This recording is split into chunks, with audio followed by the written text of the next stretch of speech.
Hello, this is Microphone Media. Please like, subscribe, and share. Thank you.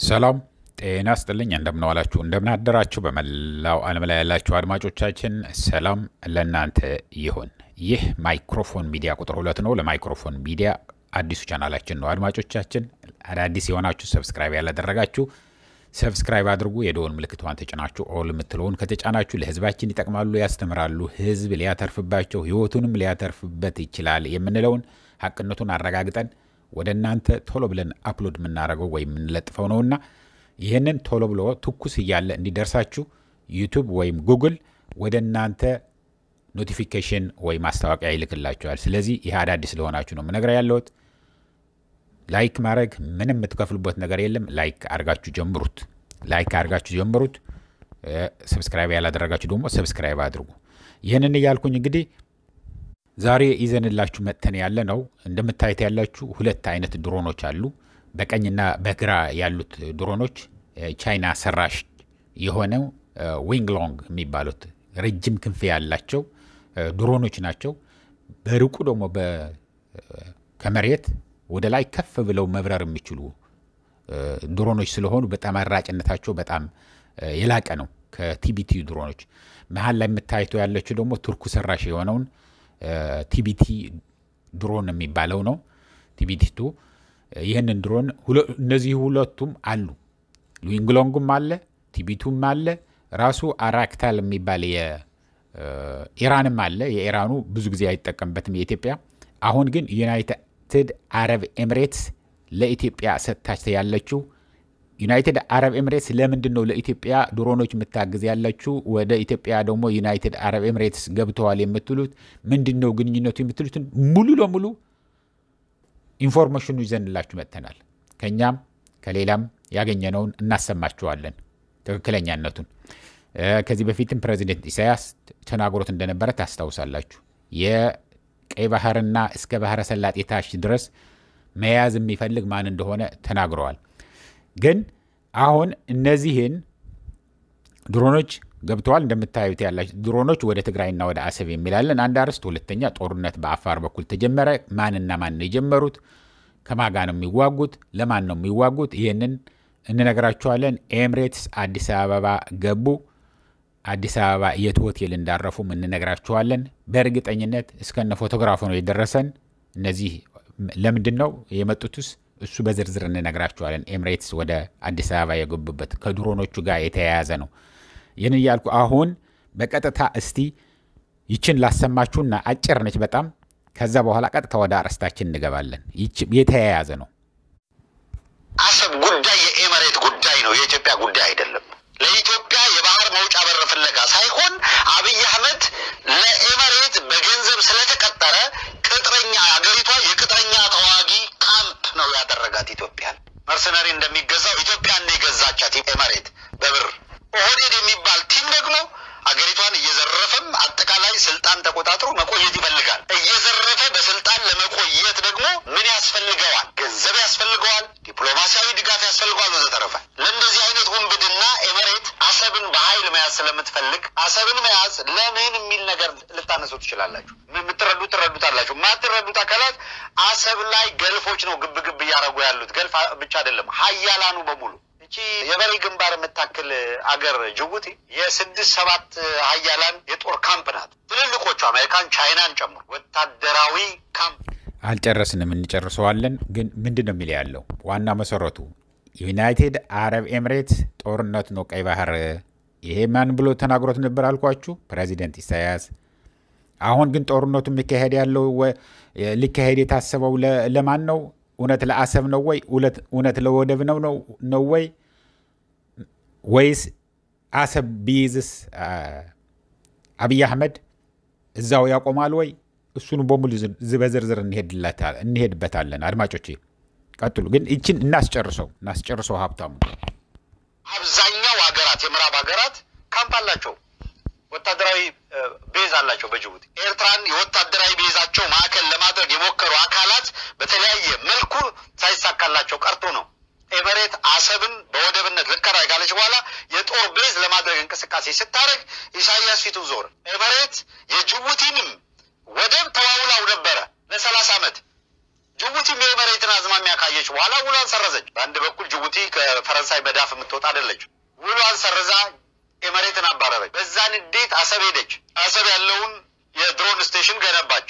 አሰብን ይዛ የቀይ ባህርን ቀጠና እስከተቆጣጠረች ድረስ ለኤመሬት ሰርግና ምላሿ ነው። ችግር የለባትም። ዞር በይ ያሏት ኢሳያስ። በኢሳያስ እና በጅቡቲ ያላትን ንዴት ማብረጃው 4 ኪሎ የተቀመጠው የኦህዴድ ስብስብ ሆኖ ተገኘና ኦህዴድን አፕሮች አደረገች። በሙሉ ቲፒኤልኤፍ የሚባል ኃይል ከምርኮኝነት እያስለቀቀ ያመጣቸው ትከሻቸው የማይሸከመውን ማዕረግ እየሰጠ ከዓለም አቀፍ ሕግና ስርዓት ውጪ በኮታ ጀነራል ያደረጋቸው አካላት ውጊያም እንደሆነ ያውቁትም፣ ጂኦፖለቲካም እንደሆነ ያውቁትም። አንድ የታሪክ አጋጣሚ ወንበሩ እንዲይዙ ታደረጋቸው። የረገፈ ትከሻቸው የማይሸከመው ማዕረግ ትከሻቸው ላይ ተጫነ። በየዕለቱ እየወጡ የሚናገሩትን አያውቁትም።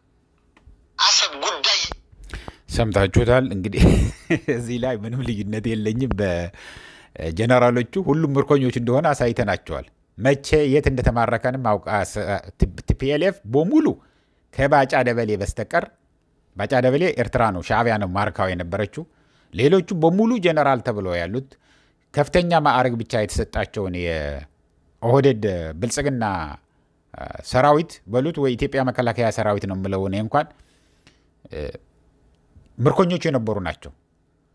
ኢትዮጵያ በዓለም ታሪክ ውስጥ ይሄ በደንብ ደጋግመን እንነጋገርበታለን አድማጮቼ፣ በዓለም ታሪክ ውስጥ የተማረከ ወታደር ኢታማጆር ሹም ሆኖ አያውቅም።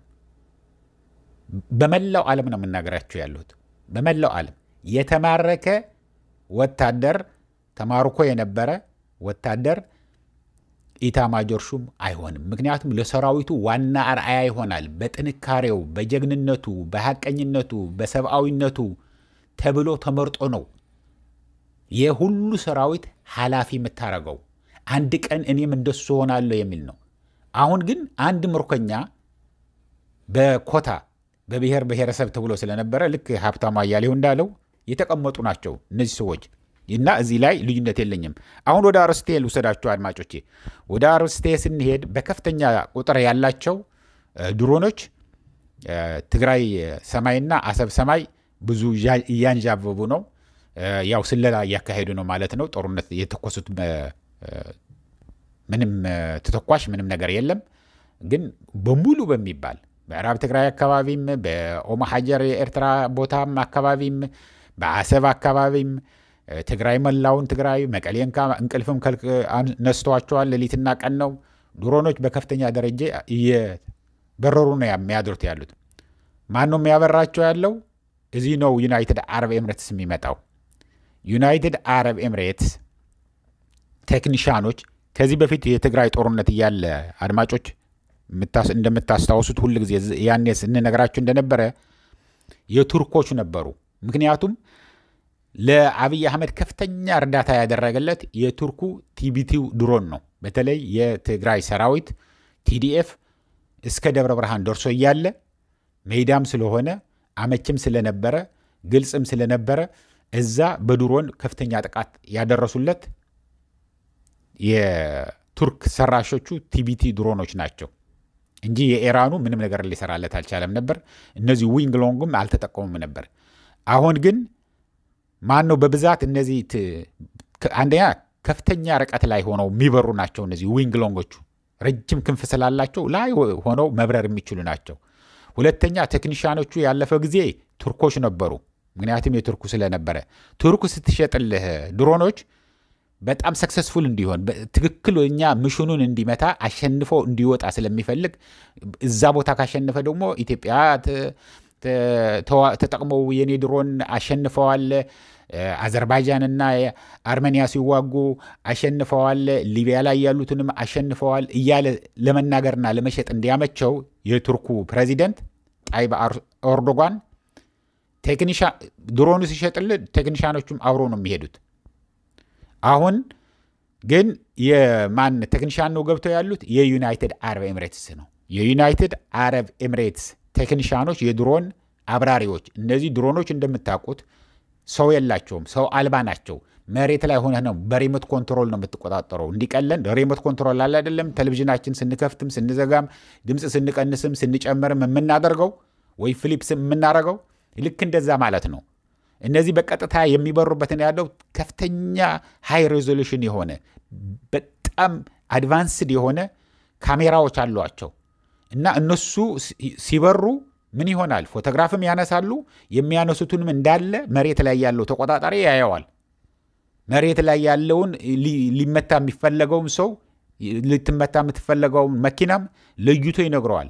እንኳን ሌላ ምን አላቸው መሰላችሁ? ሴንሰር አለው። የሰውነትን ሙቀት ላይ ሆኖ የሰውነት ሙቀት አድርጎ ጋይድ ሊያደርግ ይችላል።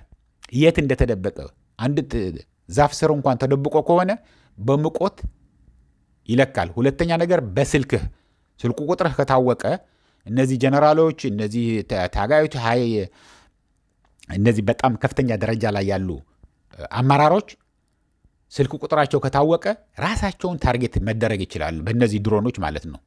ለዚህም ነው በድሮን ነው የምዋጋው እንደ ድሮ ኮራብታ ወጣን ወደረድን ማለት አይደለም ብሎ የሚናገረው። ግን ሞኙነቱ ነው እንጂ አብይ አህመድ አንድ ጀነራል ቢሞት 20-30 ጀነራሎች በአንድ ቀን ይፈጠራሉ። ጀነራል ማለት ጀግና አዋጊ፣ ተዋግቶ የሚያዋጋ ጀግንነት ያለው ሰው ሞልቷል። በትግራይም በኤርትራም በአማራም አሁን እየታየ ነው። በኦሮሚያም ኦላ ምን እያደረገ እንደሆነ እያየነው ነው። ይህንን እያልኩኝ የዩናይትድ አረብ ኤሚሬትስ ተቀምጠውበት ያሉት አዲስ አበባ ሀያት ሪጀንሲ ውስጥ ነው። ይሄ የትጋ ነው? ካሳንቺስ ያለው ነው። ካሳንቺስ ሱፐርማርኬቱ ጎን ላይ ያለው አዲሱ የተሰራ ሀያት ሪጀንሲ ሆቴል የድሮ የዩጎስላቪያ ኤምባሲ የነበረ አሁን እንኳን ተቀምጠዋል አሉ። ፊት ለፊቱ ያለው ማለት ነው። እዛው ነው አርፈው ያሉት። እስከነ ሆቴሉ እስከነ ምናምኑ ልከውልናል፣ እስከነ ፎቶግራፋቸው። ፎቶግራፉ ምናምን ማሳየት ግን ጥሩ ስላልሆነ አናሳይም ሰዎቹ ማለት ነው። የት እንዳረፉ ግን ይኸው እየነገርናችሁ ነው። ሌላ ጦርነቱ ተጀምረዋል የሚለው የት ነው የተጀመረው ልትሉ ነው። ጦርነቱ አብይ አህመድ አድማጮች፣ ይሄ ፕሪቶሪያ ስምምነት በትናንትናው ቀን 3ኛ ዓመቱን አክብረዋል። ልክ የትናንትና 3 ዓመት ሞልቶታል። ይህንን ግን ሲያፈርሰው ነው የዋለው። ትናንትና ሲያፈርሰው አፍርሶታል። ሙሉ ለሙሉ ግን እያፈረሰው ነው የዋለው። ለምን? ጦርነት እንዲከፈት አድርጎ ታደሰ ወረደ ወደ ደቡብ ትግራይ አካባቢ ሂዶ ነበር። እሱን ለማሰናከል ይሁን ታደሰ ወረደም ከነሱ ጋር ሆኖ ይሁን አናቅም፣ ብቻ እሱ እንዳለፈ ሞርታር ተኩሰው ችግር ፈጥረው ነበር። ይሄ ጦርነት ነው ተጀምሮ ያለ። ይሄ ጦርነት እንዲሰፋ ይፈልጋል። ተከትሎ የትግራይ ሰራዊት አፋር ውስጥ ይገባል። ከዛ በኋላ አፋር ደግሞ ወረረኝ፣ የትግራይ ሰራዊት ወረረኝ ብሎ ያውጃል። እርዱኝ ይላል ፌዴራል መንግስት። ከዛ በኋላ ፌዴራል መንግስት ይሄ ኮንስፒሬሲው እንደዛ ነው የነበረው። አሁን ግን የትግራይ ሰራዊት አዛዦች በትዕግስት እስትንቆይ ብለዋል። እስትንቆይ ተውስቲ አንከተላቸው እንጂ ልክ ጥይት መተኮስ ሲጀምር ለካ ትግራይ መሬት ላይ ከወጣ ከትግራይ መሬት የወጣ ከትግራይ የተወለደም ቢሆን ዋጋ እንደሌለው ጦርነት ላይ አሳይተዋል ትናንትና። እውነት ለመናገር በጣም ነው የሚያሳዝነው። አንድ የትግራይ ተወላጅ በተለይ ደግሞ ታጋይ የነበረ ለአገሩ የተታገለ እንደገና አገሩን ሲወጋና ሲሞት ደመከልብ ሲሆን ለገንዘብ ብሎ እንደዚህ ለምትጠፋ ህይወት ለማይረባ ነገር ብሎ ህይወቱን ሲያጣ በጣም ነው የሚያሳዝነው። ትግራይ ወይ ትግራዊት በመሞቷን እኔ በጣም አዝናለሁ እውነት ለመናገር። ግን ሊገልህ ከመጣ አገር ለማፍረስ ከሆነ ያ ጄኖሳይድ የፈጸመልህን ሰው ጋር ከሱ ጋር ሆኖ በገንዘብ ተገዝቶ የሚመጣ ከሆነ አገር ከምትፈርስ እነሱ ቢፈርሱ ነው። እነዚህ በጣት የሚቆጠሩ ናቸው፣ ቢፈርሱ ነው የሚሻለው። አንደኛ ነገር ትልቁ ነገር ማወቅ ያለባቸው አድማጮች፣ እነዚህ ሀራ መሬት ነው ፋራ መሬት ተቀምጠው ያሉት እንዳይወጡ ቀንና ሌሊት ነው የሚጠበቁት፣ ሸሽተው እንዳይመጡ። ይህን ራሳቸው የሚናገሩትን ነው የምነግራቸው ያለሁኝ። እዛ አፋር ሆነው እየደወሉ የሚነግሩትን ለቤተሰቦቻቸው ወደኛም ደውለው የሚነግሩን ነው። እንዴት መውጫ ነው ያጣ ነው። ምክንያቱም በሁሉ ተከበናል። የሚወጡ ከሆነ በጥይት ይሏቸዋል፣ ይገድሏቸዋል። ማስፈራሪያ 5-6 በአንድ ጊዜ እርግፍ ያደርጓቸዋል። ከዛ በኋላ ይገድሉናል ብሎ በቃ እዛ እስረኛ በሏቸው። እስረኛ ቢባሉ ነው የሚሻለው እንጂ እድል ቢያገኙ ግልብጥ ብለው ነው የሚመለሱት። በጣም ተቆጭተዋል። አሁን በጣም ተቆጭተው እንዳሉ ብዙዎቹም እርግጥ እየገቡ ነው። ብዙ ተመልሰዋል። 2 ሰው ከሄደ ወደ 200 የሚሆን ወደ ትግራይ ወደ እዙ ወደ ጓዶቹ ይመለሳል። ይህንን ነው ያለው አድማጮቼ። እና ይህንን ነው ያለው። እየተከታተልን ወደ እናንተ እናመጣለን። አሁንም አድማጮቼ እናንተ የምጠይቃችሁ ይህንን ነገር የኢትዮጵያ ሕዝብ እንዲሰማው ስለምንፈልግ ለምን ኢትዮጵያ የሚሰማው አንደኛ ነገር ስሙ ምናምን ስንል ምን ይመስላችኋል? ስለማታውቁት ሊሆን ይችላል። ብዙዎቹ ስለምትጽፉ ነው። አንድ ሳንቲም አይከፈልም። ማስታወቂያ የሚሰራው እንግዲህ ድሮ ማን ነው ይሄ ዩቲዩብ የሚከፈለው በእኛ ለገንዘብ ብለን እንዳልሆንን ልነግራችሁ ፈልጌ ነው። ዩቲዩብ የሚከፈለው ማስታወቂያ በማዳመጥ ነው። ይቺ ስኪፕ የምታረጓትን ማስታወቂያ ኢትዮጵያ ግን ማስታወቂያ አድርጎ ምን ሊገዛለት ነው? ወደ ኢትዮጵያ የሚገዛለት ምንም ነገር ስለሌለ አንድ ሳንቲም የሁሉንም ነው የምነግራችሁ። የሁሉንም ቻናል የምታዩትን ኢትዮጵያ ያላችሁት ኢንፎርሜሽኑ እንዲደርስና ልሳን ለመሆን ነው ለህዝባችን እንጂ የሚሰጠው 5 ሳንቲም ኢትዮጵያ ውስጥ ሆኖ ሶስተኛ ዓለም ላይ ያሉትን ሆኖ የሚሰማ ነገር ምንም ነገር የምታገኝበት ነገር የለም። አውሮፓ፣ አረብ ሀገር፣ አውስትራሊያ፣ አሜሪካ፣ ካናዳ እነዚህ አካባቢ ያሉትን ሲያዩት ማስታወቂያም ሊገዙ ስለሚችሉ እቃ አንድ ዕቃን ከወደዱት ሊገዙት ኦርደር ሊያደርጉ ስለሚችሉ ይከፍሉበታል። ለኢትዮጵያ ግን አንድ ሳንቲም የሚከፈል የለም። ስለዚህ ይህንን አውቃችሁ ለህዝባችሁ ስትሉ ለእኛ ብላችሁ ሳይሆን ለህዝባችሁ ስትሉ ምንድነው የምታደርጉት? ላይክ አድርጉት። ይህንን እያልኩኝ ለአሁን እዚህ ይበቃኛል። እስከሚቀጥለው ጊዜ ድረስ ሰላም፣ ደህና ዋሉ፣ ደህና ደሩ። ቻው።